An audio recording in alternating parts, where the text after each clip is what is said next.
మీ మోకాల నొప్పులకు ఎటువంటి సర్జరీ లేకుండా ఎపియాన్ పెయిన్ క్లినిక్ అందిస్తున్న అత్యాధునిక చికిత్స.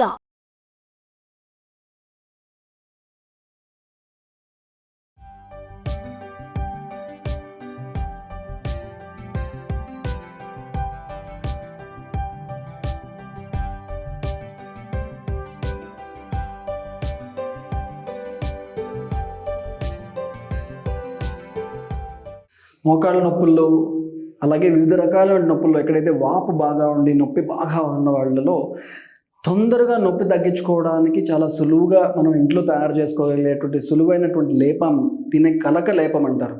ఈ కనక లేపం ఎలా తయారు చేసుకోవాలో ఇప్పుడు నేర్చుకుందాము. ఇక్కడ మనకు కనిపిస్తున్నది ఉమ్మెత్త ఆకులు. సంస్కృతంలో దీన్నే కనక అంటారు, లేదా దత్తూర అని కూడా అంటారు. ఈ ఉమ్మెత్త నొప్పులను తగ్గించడంలో అద్భుతంగా పనిచేస్తుంది. ఈ ఆకుల రసాన్ని మనము లేపంగా తయారు చేసుకోవడానికి వాడతాము. అలాగే ఈ ఆకుల్ని ఫ్రై చేసి మూటగట్టి దాంతో కాపడం పెట్టి విపరీతమైనటువంటి సివియర్ స్వెల్లింగ్ అండ్ పెయిన్ ఉన్నప్పుడు దాన్ని తగ్గించుకోవడానికి వాడుకుంటాము. ఈ ఆకులకి ముళ్ళ కాయలు వస్తాయి, ఒక తెల్లటి ఫ్లవర్ వస్తుంది. ఇందులో ఈ ఉమ్మెత్తలో 2 రకాలు ఉన్నాయి, నల్ల ఉమ్మెత్త, తెల్ల ఉమ్మెత్త కూడాను. ఈ 2 రకాలు మనం వాడుకోవచ్చు. నల్ల ఉమ్మెత్త ఇంకొంచెం పవర్ఫుల్గా పనిచేస్తుంది, బట్ ఏదైనా కూడా చాలా ఎఫెక్టివ్గా పనిచేస్తుంది. ఈ ఆకుల్ని మనం కలెక్ట్ చేసి దాన్ని మిక్సీలో వేసి రసం చేసుకుంటాము. ఈ రసం చేసుకున్న తర్వాత ఈ విధంగా తయారవుతుంది. ఇలాంటి రసం తయారైన తర్వాత దీన్ని మనం లేపం తయారు చేసుకుంటాం. ఈ లేపంలో 2 ఇంగ్రీడియంట్స్, ఈ ఉమ్మెత్త ఆకుల రసము అలాగే బెల్లము. ఈ బెల్లాన్ని ఈ ఉమ్మెత్తాకుల రసంలో వేసి మరిగిస్తాము. ఇది తయారైన తర్వాత 1 సంవత్సరం పాటు కూడా వాడుకోవచ్చు. ఒక్కసారి తయారు చేసుకుంటే సంవత్సరం అంతా వాడుకోవచ్చు ఆయింట్మెంట్ లాగా. ఈ ఉమ్మెత్త ఆకుల రసాన్ని మనము చక్కగా గిన్నెలో వేసి స్టవ్ మీద పెట్టుకుంటాము. స్టవ్ మీద పెట్టుకుని ఈ బెల్లం తీసుకుంటాము. సుమారు ఒక 500 మిల్లీలీటర్ల ఉమ్మెత్తాకుల రసం తీసుకుంటే అంతే క్వాంటిటీ, అంటే 500 గ్రాముల బెల్లం తీసుకుంటాం. ఈక్వల్ క్వాంటిటీ ఆఫ్ బెల్లం తీసుకుంటాము. తీసుకుని చక్కగా ఈ మరుగుతున్నటువంటి ఈ రసంలో ఈ బెల్లాన్ని వేస్తామన్నమాట. ఓకే. వేసిన తర్వాత చక్కగా ఈ బెల్లాన్ని మనం ఇలా కరిగేలాగా ఈ ఉమ్మెత్తాకుల రసాన్ని ఇలా తిప్పుతూ ఉంటాము. కొద్దిసేపట్లో ఏమవుతుందంటే ఈ బెల్లం మొత్తం దాంట్లో కరిగిపోతుంది. కరిగిపోయిన తర్వాత బాగా దగ్గరగా అయ్యేదాకా ఇలా తిప్పుతూ ఉండాలి. దగ్గరగా అయిన తర్వాత చిక్కబడి ఒక ఆయింట్మెంట్ లాగా తయారవుతుంది. ఈ ఆయింట్మెంట్ అనేది ఏదైతే ఉందో ఇది పాడవకుండా ఉంటుంది, చాలా రోజులు పాడవకుండా ఉంటుంది. రోజు కొద్దిగా ఈ ఆయింట్మెంట్ని వేడి చేసి అప్లై చేయాలి. ఎక్కడైతే స్వెల్లింగ్ ఉందో, పెయిన్ ఉందో అక్కడ అప్లై చేస్తాం. అప్లై చేస్తే ఇన్స్టెంట్గా పెయిన్ రిలీఫ్ వస్తుంది దీని నుంచి.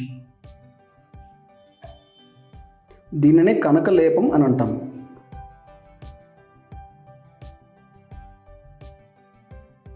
ఇప్పుడు మనం తయారు చేసుకున్నటువంటి ఈ కనక లేపం ఇలాంటి కన్సిస్టెన్సీలో వస్తుంది. ఇలా చిక్కగా తయారైన తర్వాత పొయ్యి నుంచి దింపుకుని మనం దీన్ని తడి తగలని ఒక శుభ్రమైనటువంటి గాజు సీసాలో భద్రపరచుకోవచ్చు. ఈ కనక లేపాన్ని మనం ఎలా అప్లై చేయాలనేది ఇప్పుడు మీకు చూపిస్తాను. ఈ కొద్దిగా లేపాన్ని మనం గిన్నెలో తీసుకుంటాము.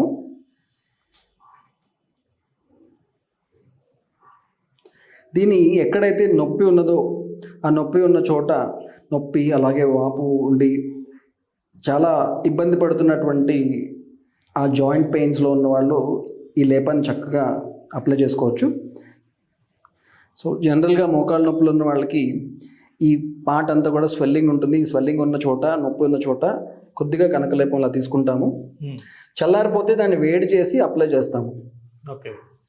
ఈ విధంగా మనము అప్లై చేస్తే అది వెంటనే అతుక్కుపోతుంది, ఇలాగా ఒక ఆయింట్మెంట్ లాగా.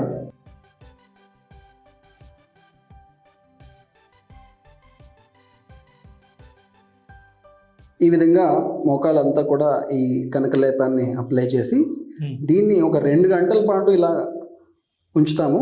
కాలు కదుపుకోవచ్చు, ఏం పర్వాలేదు. వెంటనే అతుక్కుపోతుంది అండ్ బట్టలకి ఏం అంటుకోదు. ఇలా కాసేపట్లో పూర్తిగా గట్టిగా అయిపోతుంది.